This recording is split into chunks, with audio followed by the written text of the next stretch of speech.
Welcome to Season 2, Episode 2 of Level Up, the career playbook, or how to be better at your job. This is where we explore how to lead, innovate, and thrive in the age of AI and tech. My guest today is Dr. Chris Sprague, author of Lead Without Limits, How Inspirational Leaders Make the Improbable Possible, and co-founder of the Enlumen Leadership Group. Chris has spent over 2 decades guiding Fortune 100 companies through transformation and now helps leaders unlock what he calls inspired productivity. What makes Chris unique is his blend of deep leadership expertise and a non-traditional academic background, paired with a forward-looking approach that uses tech, including AI-powered coaching, to make leadership development more scalable and effective. All right, what we're going to be doing is we're going to dive into how his unusual career path shaped a radically different way to think about leadership, which I think is really important because all the books that we have and everything else that comes out tends to be along the same lines. Now, 4 actionable moves you can take right now from his Enlumen model: realize, elevate, accelerate, and team first. Why subtraction, not addition, can sometimes transform a team overnight. And how leaders can help their people cut through the noise and focus on what matters the most. And of course, something that I'm really trying to lean into in Season 2, where can AI make our leadership teams better? Especially without stripping away the human side that truly inspires teams.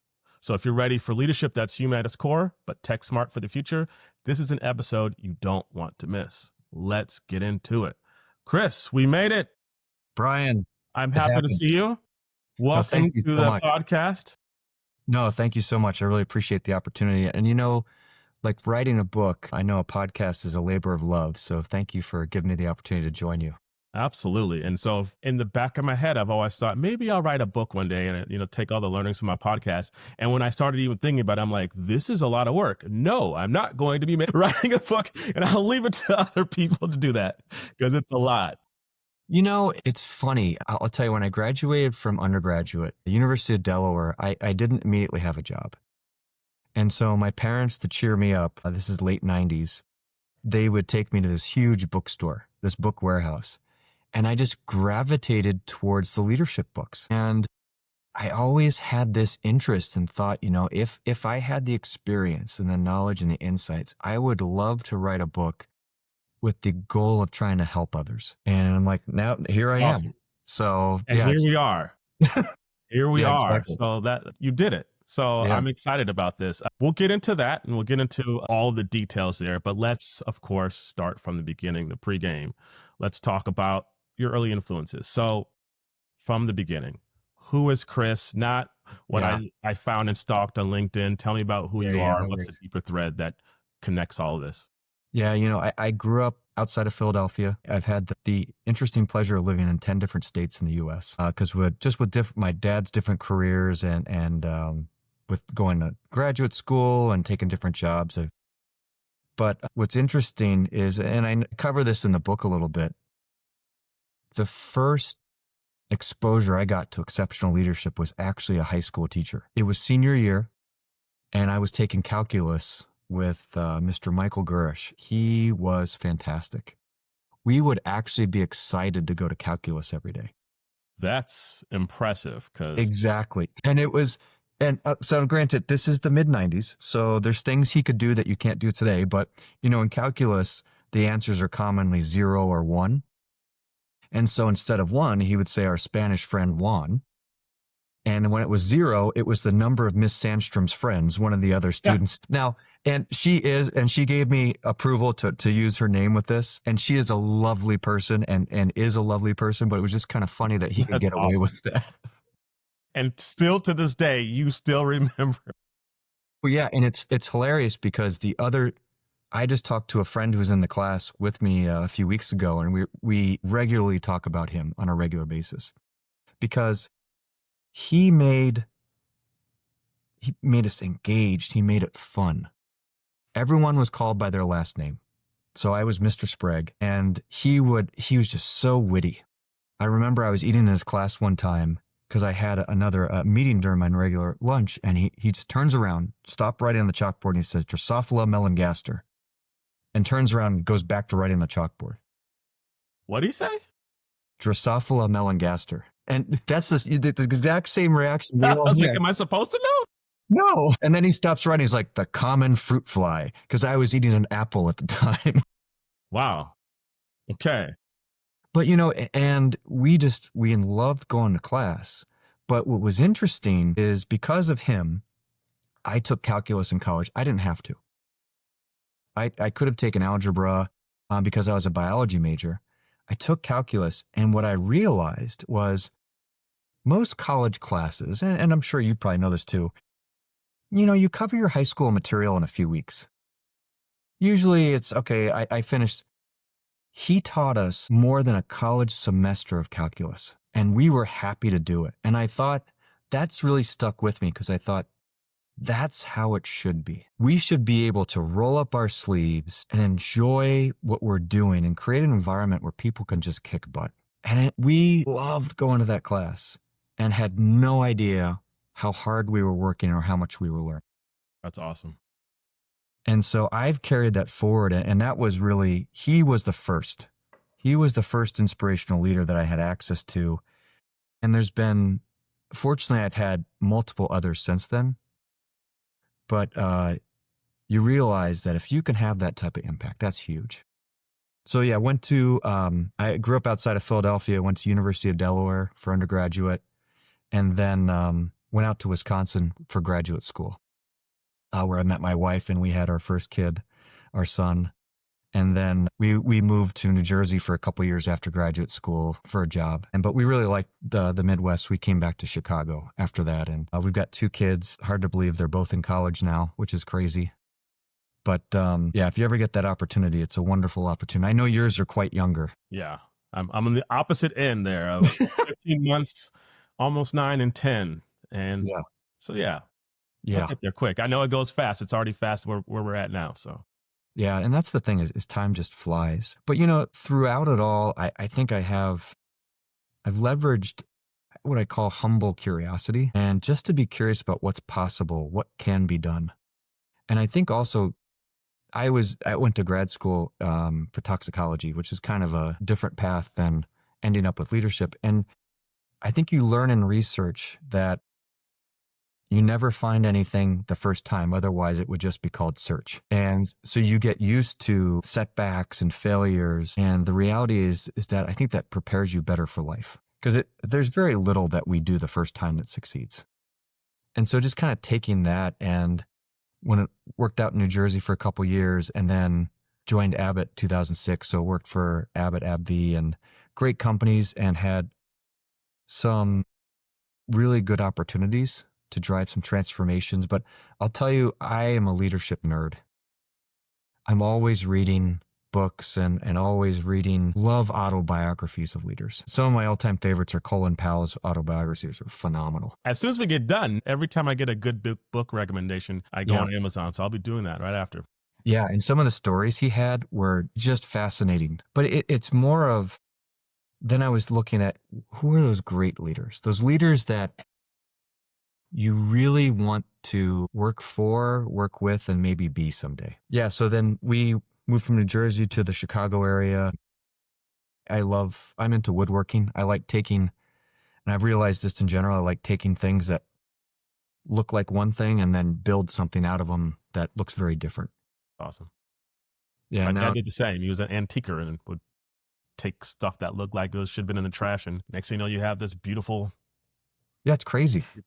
Yeah, it's crazy stuff. And it's, and I think years ago, I also take the perspective of, we're not going to all work forever. So what's the impact I can have, and how can I try to improve things and help others do more and be better? I love it. I started from that. Yeah. My calculus teacher out of all places. Calculus teacher. Isn't that crazy? Who would have thought a calculus teacher would have such an impact? And yeah, and the friend I talked to is actually a high school teacher out in LA, and he's actually leveraged some of Mr. Gerish's principles, and they use it throughout their school to make teaching more effective. So talk about impact. Yeah. It's just fascinating. But yeah, it's yeah, so unfortunately I've had opportunity to meet people from all over the world, and that's been a great experience, and you really learn a lot, and you realize that people are very similar in that they want to have a good job and have a good home life and be respected. And it's the same all over the world. Yeah. I love that. And now we're here. Yep. And I think for you, it's that draw of how can you be a transformational leader, what Yep. that means. Yep. And I think the great tie into what we're trying to do with the podcast is what are those one or two or three things that you can take and put into how you show up every single day to start being that transformational leader? Because I don't think it happens overnight, but are there things that you and I can talk about today to learn what can we do and what are the best leaders doing to be better? So that's really awesome. And I'm excited. We're going to spend the next hour learning about some of your takeaways. Absolutely. Going back. Sure. Now, I think I have this wrong, but you have a PhD, correct? Correct. And you said toxicology. Correct. Not philosophy.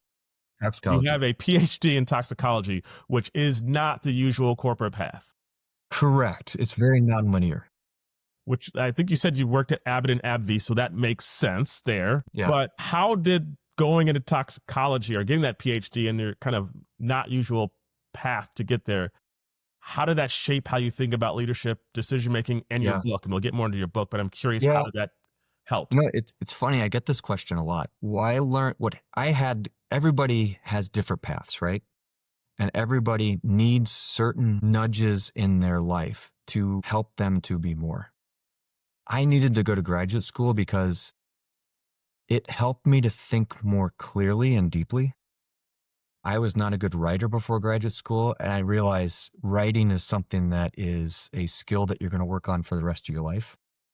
Similar presentation skills. So that really helped me from a leadership perspective to hone those skills. And also, I also saw what happens when someone invests in you. You know, my thesis advisor is fantastic. He's long since retired, but we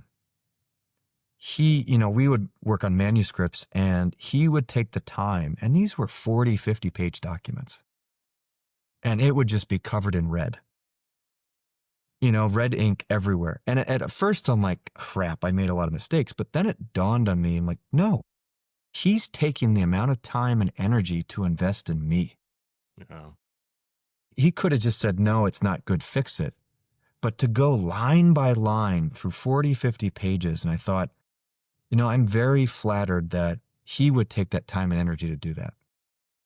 And that made me more motivated to work hard, not because I had to, but because I didn't want to let him down. And I think, and it's not meant to manipulate people, but a great leader is one where you want to work hard for them because you don't want to let them down. Yeah. Not that you have to, or they use fear or anger to manipulate you, but yeah, it's just that's really motivation. But I also learned that I didn't want to be in academia, which is perfectly fine. That's perfectly fine. And sometimes you got to learn what you don't want to do. How did you, sorry to interrupt, how toxicology though? Where did that? I was a biology major in undergraduate, and where it came from is toxicology is the science of when things go wrong. So in my case, I was studying the effects of a metabolite of cigarette smoke and automobile exhaust and the impact that it had, metabolism and toxicity. So it was very interesting to do that type of work.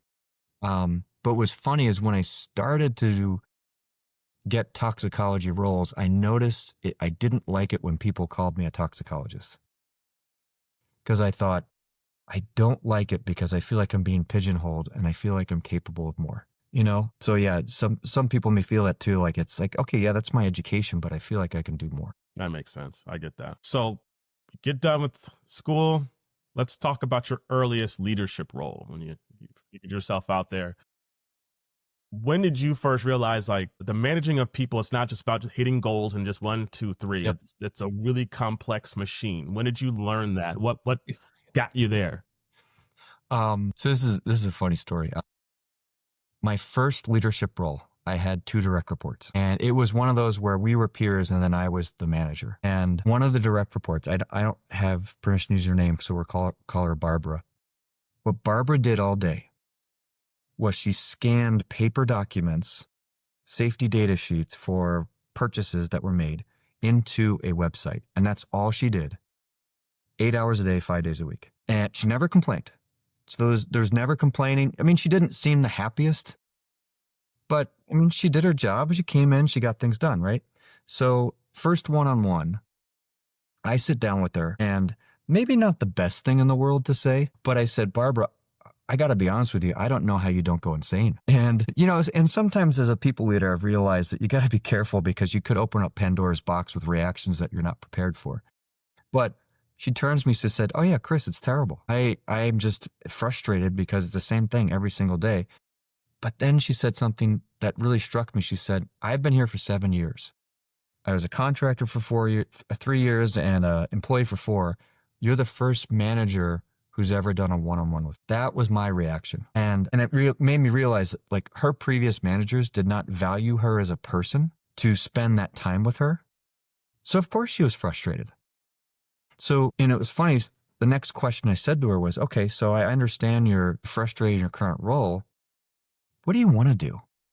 And it was really interesting because she said, I'm interested in website design or SharePoint design for internal websites. And I said, Barbara, that's something we need because we have these internal websites that we're not developing. I said, let's look around. So we looked around. There wasn't anything internally. So we hooked her up with a local community college. And after about 9 months, she was then working on our websites internally. And 2 things came out of it. First and foremost, she was happier. Yeah. She would work on these websites, and then she still had her other scanning to do, but she did it faster. She did it faster so she could do the stuff that she really liked. And then it was funny because people would say, oh, Chris, you did such an amazing job with Barbara. I mean, it's incredible. And I said, all I did was ask her a question of what she wanted to do. And then I helped her to do it. And what that taught me is that curiosity and understanding the people you have the opportunity to lead can unlock some incredible things. And I've seen that a few times now. And I remember I had a data analytics guy reporting to me, and he always came to me with problems when he wanted me to provide the solution. And so I finally said, dude, I'm not helping you. I'm not helping you by giving you solutions. So this is what I'm going to do. Next time you have a problem, I want you to come in with options. Yeah. And we'll talk about those options and see what you think. Because I told him, I said, at the time I was a director, and I said, I can't go to my VP and say, here's the problem, tell me what to do. Because that would be a cluster. Yeah. But to your point, I think there are complexities with leading people. It is, I think, arguably one of the most challenging but yet rewarding things you can do in your career. We all receive awards in our career, but I couldn't tell you what I spent awards on. But if you ask me to name 5 people right now that I've helped grow and develop, I could rattle off 5 people right now. And I think we have to realize that that's the lasting impact. I don't know if you've read the book, The Art of Happiness by the Dalai Lama, but he talks about superficial happiness and lasting happiness. And superficial happiness is eating a sandwich that you really like, right? Because you think, I feel good at the time, but a day or 2 later, that sandwich doesn't have an impact, right? But if you help someone to grow and develop, help them through a situation, that's a lasting happiness that's going to stay with you. So yeah, that's part of it. But also to see, I think with leading people, one of the cool things is to see what they can do and help to set them up for that opportunity when they get to take their shot. Yeah. I think one of the key takeaways there is the curiosity that you had. And it sounds like it was a natural curiosity. Oh, yeah. As a leader. And I'm also sad for that employee that for 7 years. Isn't it crazy? Nobody did. So I'm wondering, and this is just kind of off script, but I'm curious, is that a normal thing, do you think, for leaders? And do you think it's actually you're breaking the mold by being curious, and that's not a common trait of leaders, do you think? I think there is a problem that keeps perpetuating itself that we haven't fixed yet. And that is, I'm an individual contributor. I do a great job. I get promoted to be a people leader, and people just expect I'm going to figure it out. And then what happens is I may not know that I should have one-on-ones with my team, or I should have staff meetings, or we need to talk about issues, or I need to think about their growth and development. I think a lot of companies, they leave it up to the individual to figure it out. And We need to stop that. That's very fair. I think a lot of my growth or learning has been the crash course way of learning the hard way or learning after the Yeah. fact Yeah. versus and there are, I mean, you have resources in the book and you have these places where you can learn how to be a better leader. But to your point, though, a lot of times after the fact, a leader looks back, man, I really should have done that one-to-one, Yeah. but I didn't Yep. know better at the time. But, I went to a place and I had a great leader that modeled it. And so Yep. now I do it. And Yep. so the other thing that I think was a key takeaway was around, and I think everybody that's listening, what I also coach a lot of my leaders and ICs on is, hey, there's this problem, there's another problem, this issue, this thing doesn't work. Yeah. And they have this laundry list of all the things that went wrong, all the things that Yeah. they were done Yeah. wrong to. And then they just sit and were like, nobody's solving it. It's been 2 years. And Yeah.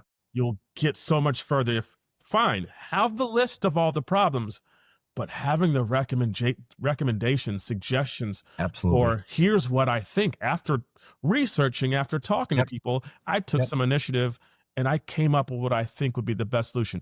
As soon as that happens, you see leaders being like, that's the next person I want to pour more into or to help get to where they want to go. And it's just a natural connection happens by showing up with those solutions. That was a really good call.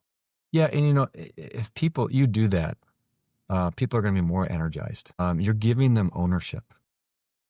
And now they're part of, I like the expression, you want to have people on the change bus. You don't want to have them hit by the change bus. I'm going to remember that from now on. Please do. Because how many times this is what we're going to do. You guys, this is what's going to happen. But if you can get people acclimated to, okay, I see a problem. I want to fix this. Here's my idea. They're automatically in that change bus with you. Exactly. And sometimes I led a call center of about 150 people, and we needed to implement a change management process. So I see if there's anybody who is interested, and there's I think 3 or 4 individuals. And I said, look, the call center, your supervisors or individual contributors, why don't you think about how we can better manage change? Here's some resources for you. Take 2 weeks, come back to me, and let's talk about it. They came back with this awesome plan. It was better than I could have done. And I actually had responsibility for change management in a prior role. But, you give people that opportunity to do something like that and really own it. And yes, there's a factor of if they're doing it for the boss, that will motivate people because they want to show what they can do. And to give that opportunity, that's huge. You get that opportunity by showing up also with your part of the bargain there versus waiting for, like a baby bird to be fed. So that's a really good call.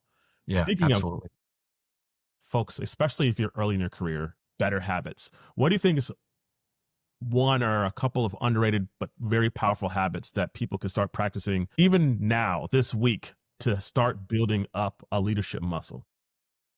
As you go up in an organization, one of the things you need to think about is what I can accomplish with my peers. But the great thing is you can do that right now, regardless of your role. Because a lot of times we'll say, I have to do this, I have to do that. But if you say, if I work really well with my peers, what can I accomplish? Because a lot of times what you'll see is in organizations, if you don't start on that now, as you go up, it's going to be harder and harder to develop that. Because it's funny, that the least likely place where you'll find high-performing teams is the top of a company. So, but that's actually pretty insane. Yeah, and that's actually where you need it. Yeah. So I'd say for listeners, think about what could be achieved collectively, but also, if you have that difficult peer that you're working with, it's easy to say they're a jerk. It's easy to say they're difficult. It's harder to say, am I doing something to contribute to the problem? To say, hey, am I being a bad collaborator? Do I share information regularly with them? How do I talk to them in meetings? Like one thing I know I'm guilty of is if I'm working with someone who's difficult, I'm very careful with my words. So I'm very quiet and I come off as distant. And then the person will say, I'm not a good collaborator. I'm distant. I wasn't engaged. When in fact I was very engaged, but I was being very careful with my discussions. and what I'm saying. So yeah, people right now can think, how can I collaborate well with my peers? Because that's a skill that you need to work on right now to help you throughout your career. This is very timely that you said that. And I'm at my real job. I'm working on a council, and we're looking at engagement score stuff. And one of the topics or questions is around cross team collaboration. And I actually said out loud, which I feel really horrible, and I felt bad at the time, was although we can try to make that topic a little bit better, does it matter? Because people, I do my job. I don't need to talk to other people. I will just Yep. do mine and go home. And I didn't know how to frame, or how do we frame to other people that the cross team collaboration actually does matter. It actually does make you better. It actually does have a better outcome. How do you speak to that to let people know it actually does matter, even though you might have a job where you're just scanning the sheets all Yep. day for the Yep. safety material sheets, but having that cross team collaboration or that thinking, there's a benefit to it. How do we speak to Yeah.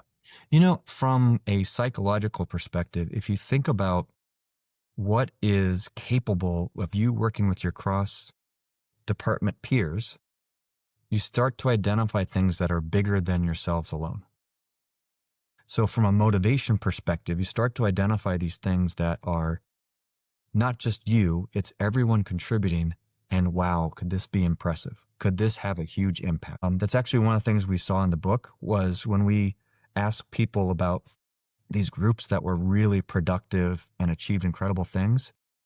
They focused in on what they could achieve, and they identified something bigger than themselves. The other piece is from a leadership perspective. When you start talking about senior leaders in an organization, if they are not playing nice in the sandbox, you know what happens. If the head of operations and the head of commercial do not get along and they do not like each other, they are inadvertently giving permission for their entire organizations to not work with each other.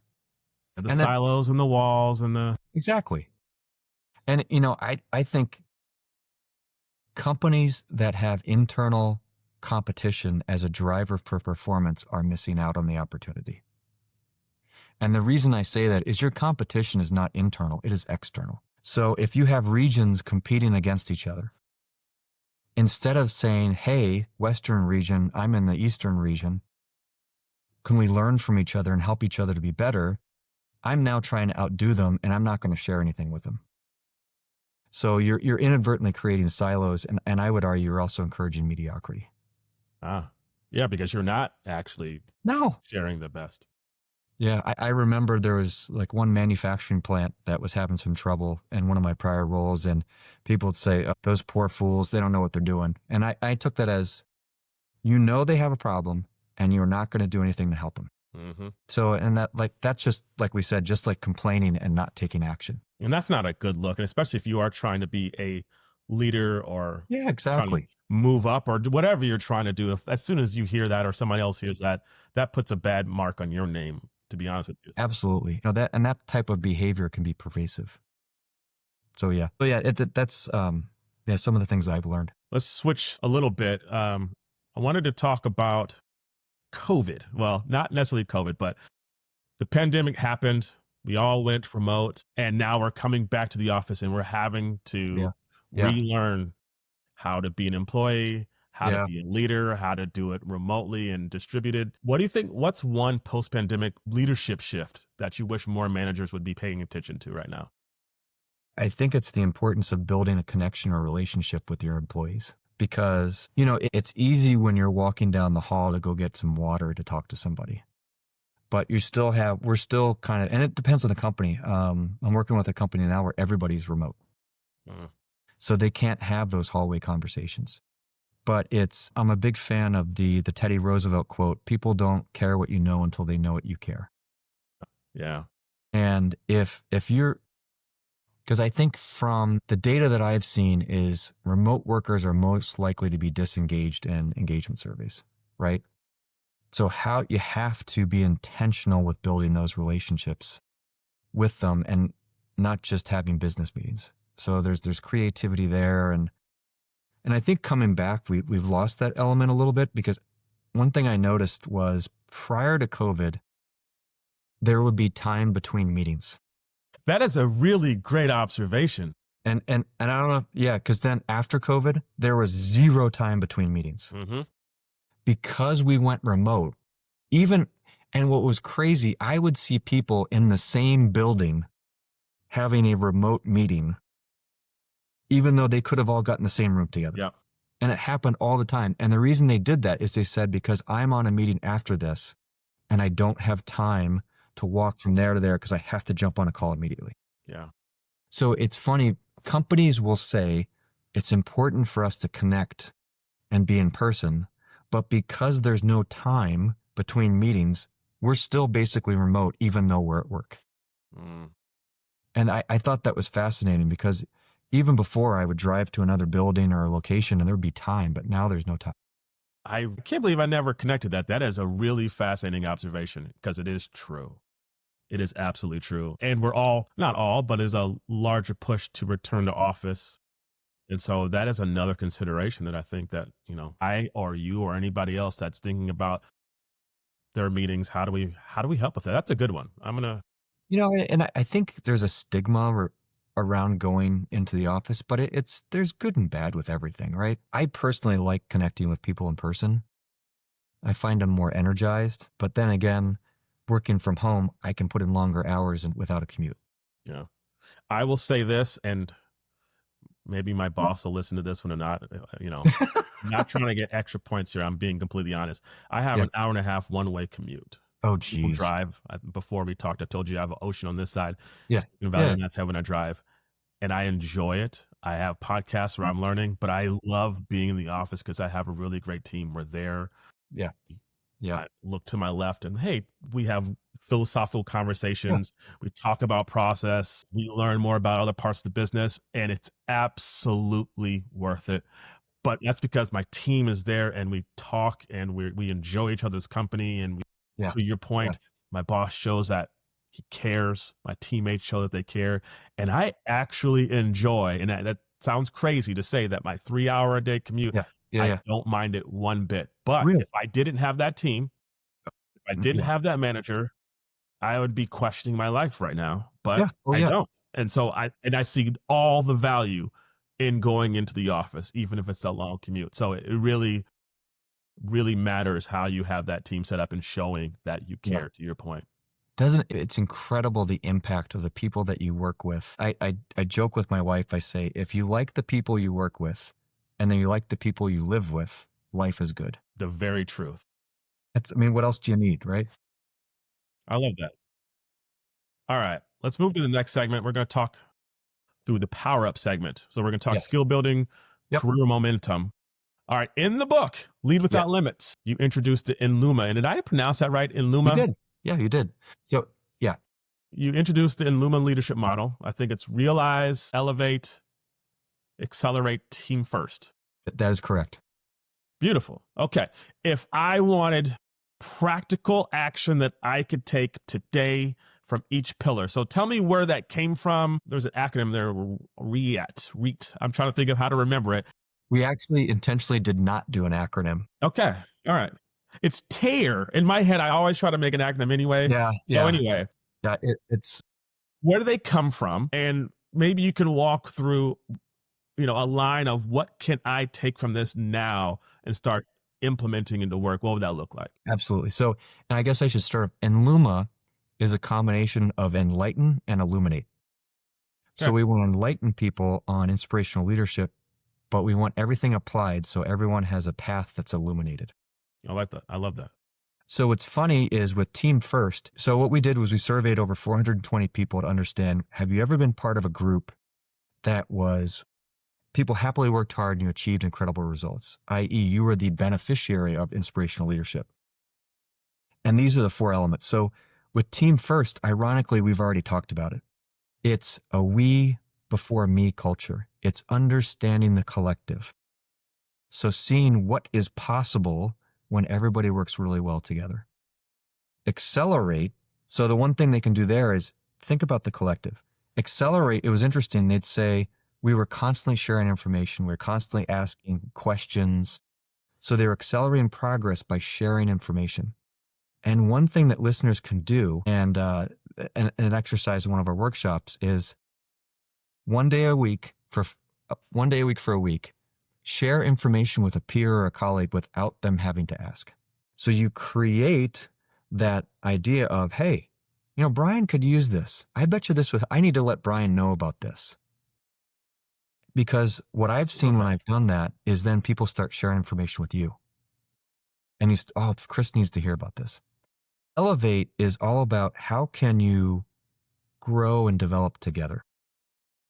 On an individual basis, part of that is, do you understand the challenges that your peers are facing? Because far too often, I might say, oh, well, that guy, Bob, he's terrible.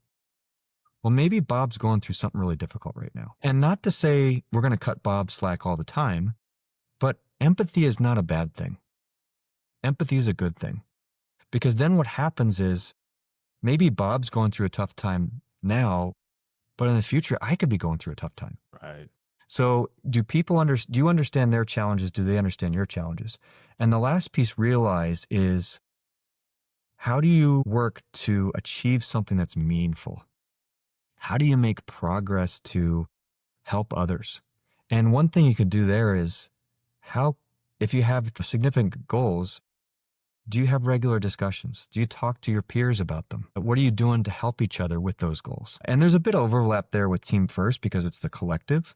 But what are those processes you can put in place? One thing is, if your peers are doing a great job, when's the last time you gave them recognition? Because most companies, the vast majority of companies, it's so easy to give recognition. Yeah. But we don't take the time to do it, especially for whatever reason, our peers. We'll reward or recognize direct reports. So those are the 4 elements. And then the one wrinkle to all this is we do differentiate between an individual contributor, a people leader, and an organizational leader. Okay. Yeah. And we take those same 4 elements and we have themes for those 3 layers. And we say they're additive because if you're leading an organization, you still have direct reports, you still have peers. So you have to work on all 3 layers at the same time. Fair. Are the 3 different themes for IC, for manager, for the org leaders, are they a lot different, or do they have similarities? Are you seeing when you it's think funny about the because the individual contributor and the people leader are similar in that obviously the individual contributor, it's focused on how I could be a great collaborator and helping peers. But then when you get to that people leader, it's about clear expectations for your direct reports, thinking what they can achieve together, but then also, are you supporting their growth and development? And then once you get to the organizational level, then it's really about strategy. It's where's the organization going? And I think the challenge that we have is if people don't know where the organization's going, they will create their own stories. Yes. And a perfect example of this is if you emailed somebody and they didn't email you back. We typically think they're a jerk, they're blowing me off, they don't know what they're doing. So it's an example of creating a story when you don't really know what's going on. I had this happen in 2021, and it turns out the colleague that I had emailed for a week and a half, he was in the hospital with COVID. So I felt terrible that I was thinking he was a jerk. But on the macro level, with strategies, if you're not clear on strategy, people will insert their own stories, and most times they're not good. Yeah. Most times. Yeah. Yeah. One of the things I think I'm definitely going to take away is, like you said, share one thing for a week, every day for a week. I think that multiplier effect would be amazing. Correct. And you gave some really good examples, but the thing that I always come back to is, my next question is more about leaders, but just in general, I feel like we just talked about everybody has these back to back meetings. And so we know all the things we don't know, but we could figure out all the good things we could be doing to be better teammates or to be a better boss. But we're running on empty. We're just go. So I would love to go and, how hard is it to give feedback or recognition, right? How hard is it to really share one thing? But I'm so busy. When am I going to do it? And so when we're running on empty, what do you think is a real world strategy or a mindset shift for managers, especially when you're trying to support your teams, when you're struggling yourself, you have your own IC type of work you have to do? We see this a lot with our clients.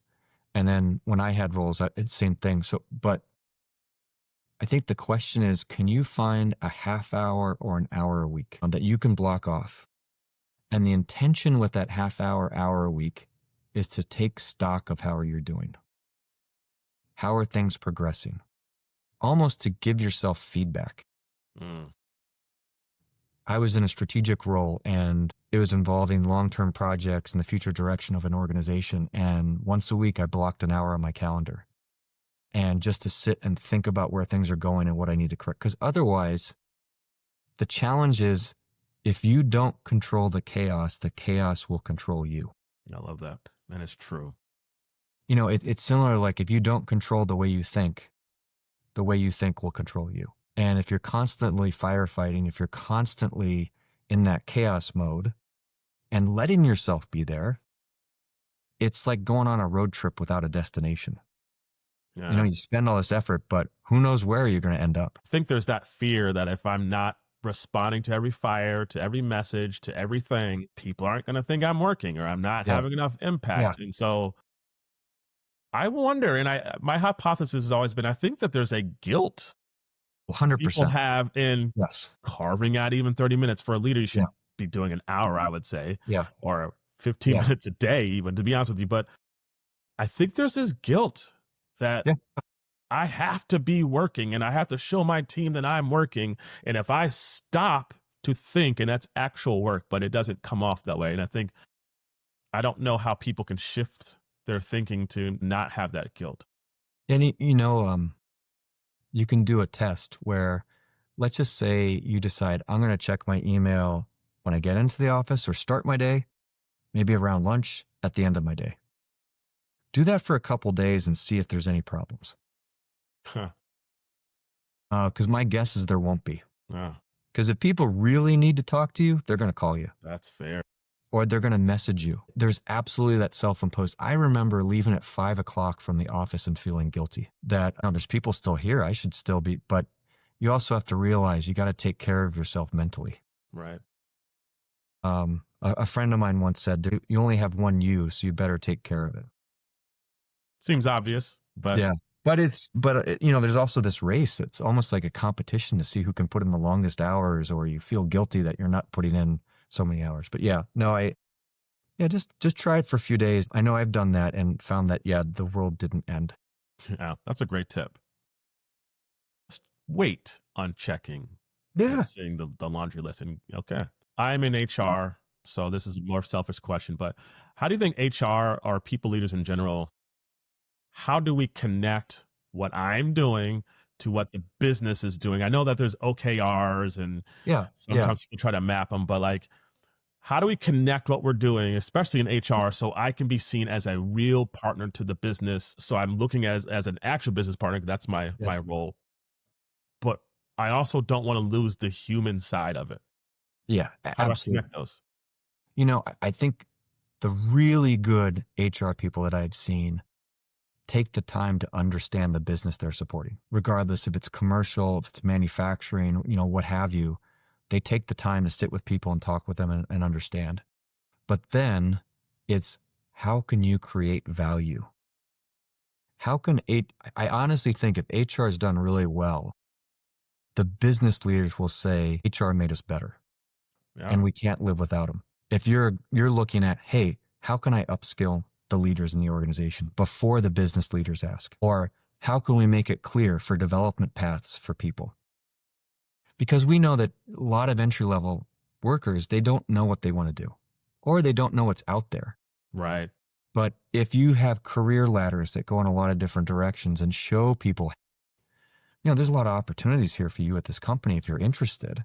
Not that you're encouraging them to jump ship immediately from their current role, but to give them things to look forward to.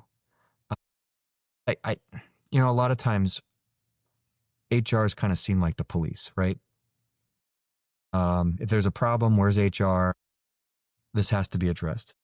But I really genuinely think that HR, if it's done really well, can be a game changer and be such a critical asset to the business that the business will scream, hey, these folks are great. we need HR to help us to take the business to the next level. If you're listening, anybody listening right now, especially in HR, I think no matter what your role is, my role is a business partner. So that's Yeah. kind of Yeah. implied.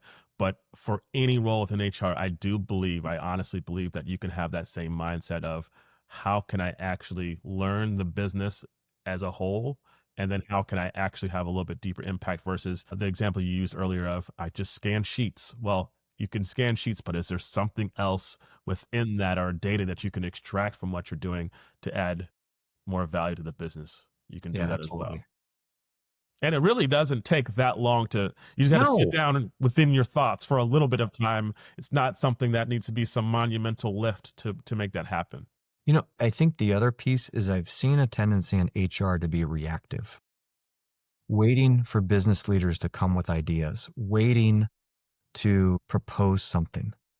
But if you see opportunities, go to business leaders to say, "Hey, would you be interested in this?" Because I think, look, HR has the advantage, like from a leadership development perspective, you have people that are spending a lot more time understanding leadership development than the business. Yeah. Seriously. Like, because you have people that their entire job might be leadership development. But then the business, I guarantee you, they're thinking about it maybe once a month. Correct. So to share that knowledge and expertise proactively with the business, that could be transformational. Yeah. That is a really good call. And I think, especially on the HR side, we have all these programs we have to run. Yep. And we're just like, Yep. this is the most important thing to me. And then you go out to the business, they're like, I have QBRs, I have this, I have that, I have all these Yep. different expectations. Like, I have my real job. And so, really making sure you understand the business, how it's operating, the cadence. So then you can inject yourself at the right time. That's a good call. Yeah, absolutely. You've seen moments, and I think this is something that I stole from your LinkedIn, where subtraction, not addition, made the difference. Give me Man. an example of removing a process, a meeting, or removing something dramatically improve the team performance. It was funny.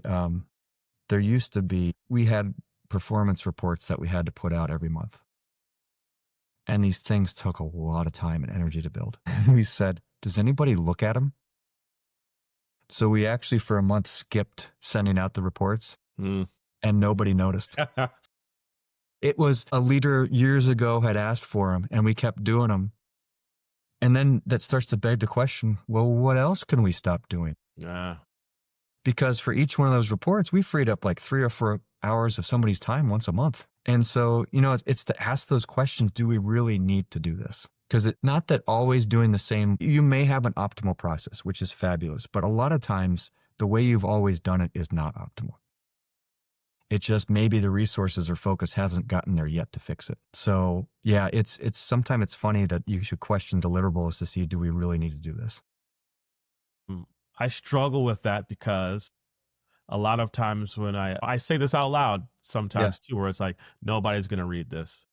But the moment I don't put this one page together or this deck together or the underlying data, the moment I don't do it, somebody's going to ask for it. So I better just do all of it just for that faint chance that somebody does ask for it. And so that balance, I think, also is where the struggle happens. Yeah, it could go back to that guilt. You're afraid that if I don't do this. Yeah, and sometimes you can say, hey, we're looking at everything that we do right now to your internal clients, and whether it's adding value or not, maybe even survey them. Yeah. To say, hey, we do these 5 actions, these 5 reports. Does anybody actually look at them? Or if you do 5, could you consolidate them into 2 or 3? Yeah.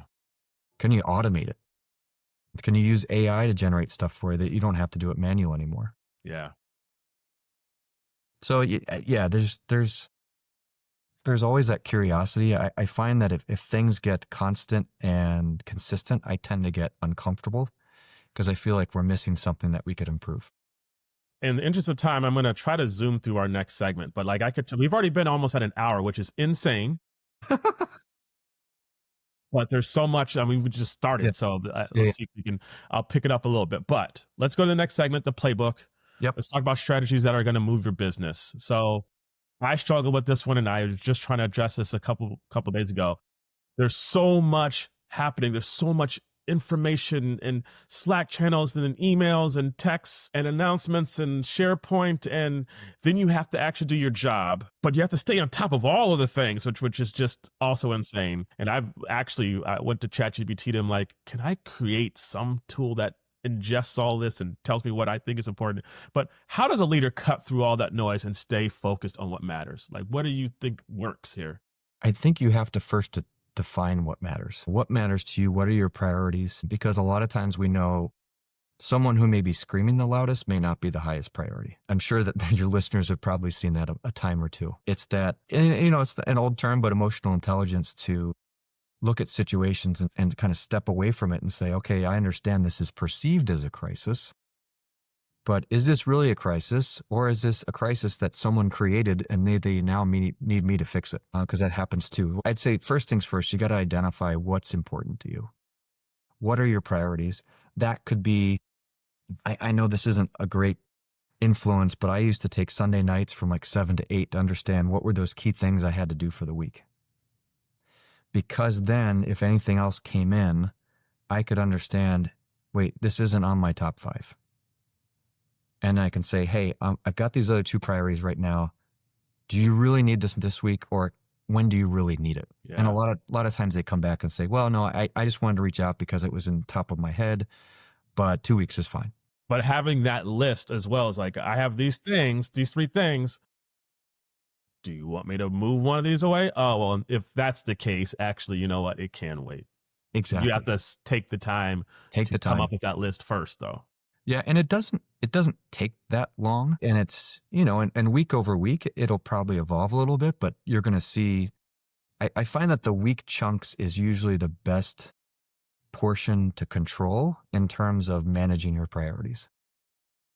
Because day to day, it's like, holy cow, I can't shift my priorities day to day. Like, that's going to drive me nuts. That's insane. You're right. Yeah. You might as well do it hour to hour and just like, forget it. You're not going to get anything done. So there's all the different places that you have to pay attention to. Yep. And also on never-ending places, data. I think before it was like, we don't have enough data. We got to get data. Now we have more data than we know what to do with. Yep. With unlimited data points everywhere available, what are 2 or 3 signals or metrics that you personally would watch when a leader's assessing like organizational health or leadership? To me, I'd look at attrition. What's your attrition rate? And then you're going to have regrettable and non-regrettable losses, right? Because the non-regrettables, it's probably good that they left, but regrettables, and I would be very careful with a leader who has a lot of regrettable losses who justifies them. Oh, no. It's okay. It's okay. It's fine. Brian left, and wait a second. Brian was a rock star. No. It wasn't working out. Because I've seen that, because what that means is that leader is not looking at themselves. They're looking at blaming everyone else to see their losses. Definitely engagement scores. I know different companies do that differently. And I know this sounds, for the groups that are in person, when you walk around, what's the mood like? Is it quiet? Yeah. Do people engage? Do you find people talking to you? I mean, you don't want it to be like a party where everyone's out of control, but sometimes that temperature check just to see how they're doing and how things are going. That's a good one, actually. That's actually a really good one, because do people actually enjoy? Yeah. Do they feel comfortable? Are they interacting? That's a big one. Holy cow. I mean, I know this depends on the group, but in all employee meetings, is it just the leader talking? That's a big one. Because it's always interesting at the end if people feel comfortable to ask questions. Yeah. Because those great leaders, people are asking a boatload of questions because they're curious and they want to understand. But if it's just crickets at the end of it, or it's the leader talking the whole time and they haven't given airtime for other people in the organization, that's a problem. That's a huge signal. That's a big one. So people listening, take that one away. Start paying attention to those into those meetings. That's a really good one. Yeah.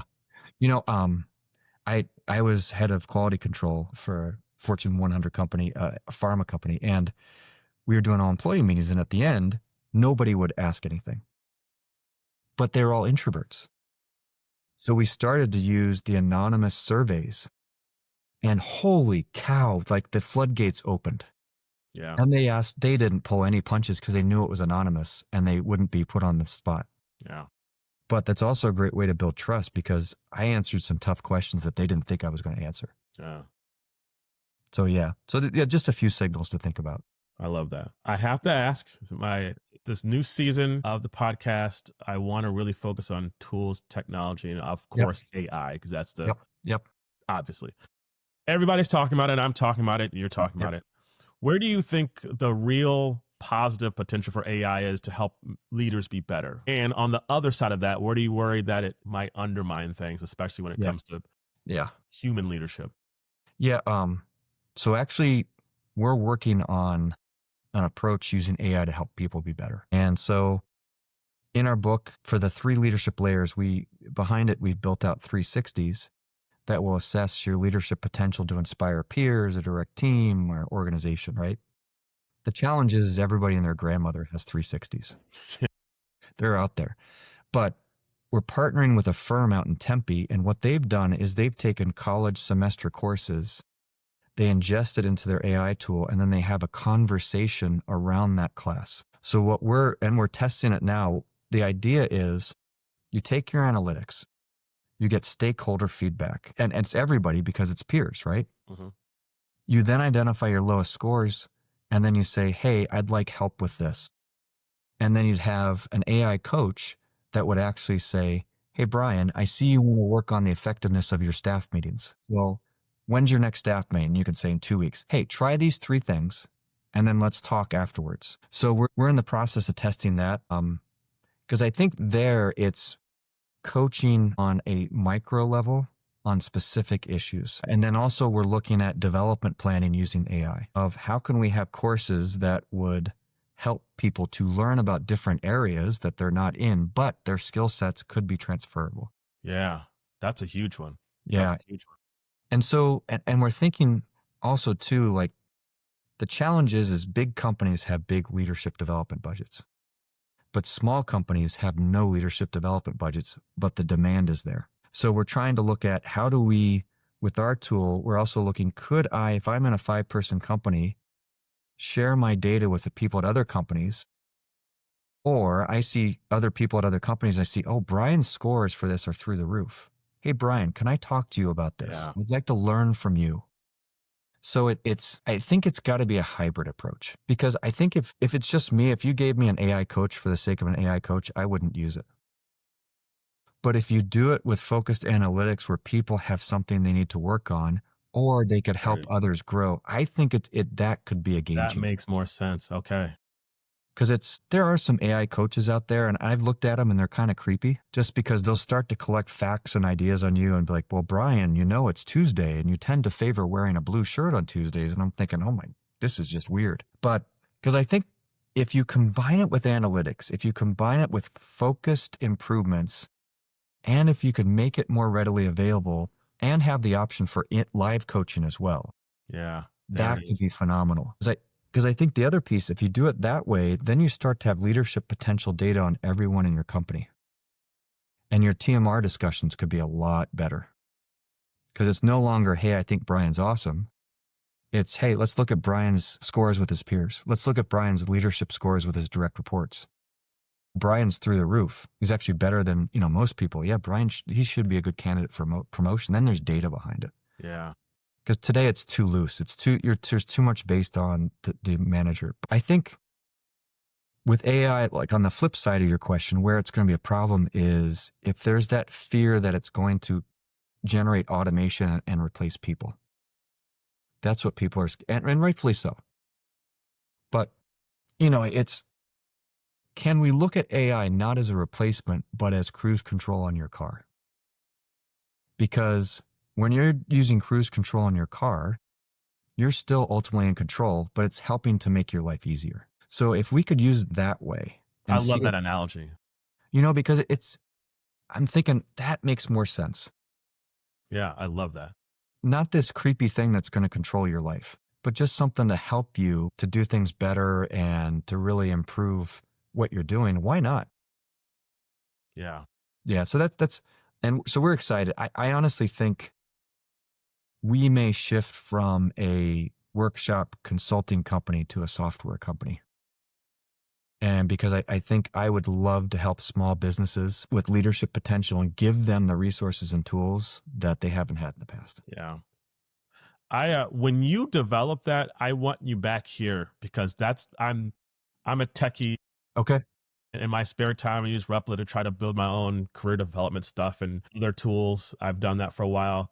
I really would love to learn more and talk more. So when that happens, let's make sure we connect because I would love to pick your Brian, brain about that. And absolutely. that's fascinating. So we're targeting to have our testing done mid-September, and then we're doing beta testing with a few companies, probably end of October, early November, I would think would be a good time for us to talk again. Okay.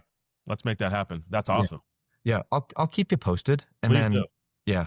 But yeah, I just think this could be really impactful for a lot of people. Yeah, I fully agree. I would love to see that. In the interest of time, because we Yes. are over. We are I'm going over. to skip Sorry. the segment. I'm going to go to the end, the 2-minute drill, quick question, quick answer. And I also want to, of course, leave time to talk about your book and how we can Yep. find it and everything there. All right. So we're at the 2-minute drill, the last segment here. What's one leadership buzzword you wish we would retire? One leadership buzzword. Maybe accountable. I'm going to Okay. hold them accountable. Well, you're not going to help them. You're not going to support them. You're just going to hold them accountable. Yeah. Yeah. Okay. One thing any leader HR pro should do this week to strengthen trust. It's Friday, so next week. Yeah. Next week, go to their business and ask them who they could shadow with or sit with to learn more about the business they support. Go learn. Best career or leadership advice you've ever received? The truly impactful activities are done in teams, not individually. To do great work, you never do it by yourself. Oh, okay. Selfish question. I think you just talked about it. So maybe you already answered this one. If Okay. you could invent one HR leadership tool that doesn't exist yet, would it be the tool you talked about Yeah. around Yeah. leadership development? Yeah. Yeah. That's huge. That's huge. And I would love to equip HR leaders with more data. Yeah. And more insights, because I think a lot of times HR is put in a tough spot to make calls on people. Mm-hmm. And a lot of times it's just really tough. Yeah. And it's like we talked about, we have a ton of data, but if we have the data and something to say, these are the recommendations based on best practices, based on the things that you've learned, and to help us get action and actionable insights right away. Yeah. Look, I heard the story of Costco is doing a talent management review, and there's this one guy that worked in one of the facilities. They loved him. And they said, yeah, Bob should be promoted. But they went and asked him, and Bob just wanted to drive a forklift. But if you had that data, if you had like, what do people want to do right there, you could say, oh no, Bob wants to drive a forklift. Let's not promote him. Let's not promote him because that's not what he wants. Having that. There it is. And of course, tell me about the book. How can I connect with you? Where can we learn more about Enluma and the work that you're doing there? Tell me more. Yeah, so Lead Without Limits, how inspirational leaders make the improbable possible. It's available at any online retailer. You can get it at any bookstores. We're on LinkedIn. You could look at Chris Sprague or the Enlumen Leadership Group. And our website is enlumagroup.com. Also on Substack under my name, Chris Sprague. And then the Enlumen Leadership Group, we also have a YouTube channel as well. Amazing. I will make sure in the description to have all that so people can find you as well. That'd be awesome. And you and I hope we're in touch here in the next month or two to I would love to learn more about the tech you're building out. And what we want to do is when we want to actually show you what it looks like and how it works, not just theory, but this is how it works. This is what we do. Amazing. All right, Chris, I appreciate you. We spent a little bit more time than an hour, but I could have talked to you for another 3 hours.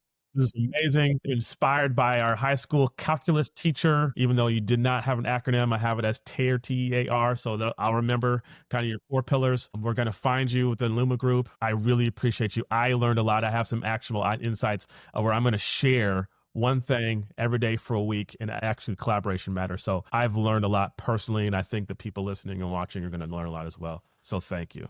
Oh, thank you, Brian. I really appreciate the opportunity. All right. Well, I'm Brian Bell of MambaHR and the Career Level Up podcast. Thank you so much for watching or listening wherever you are. We will see you next episode. Have a good one.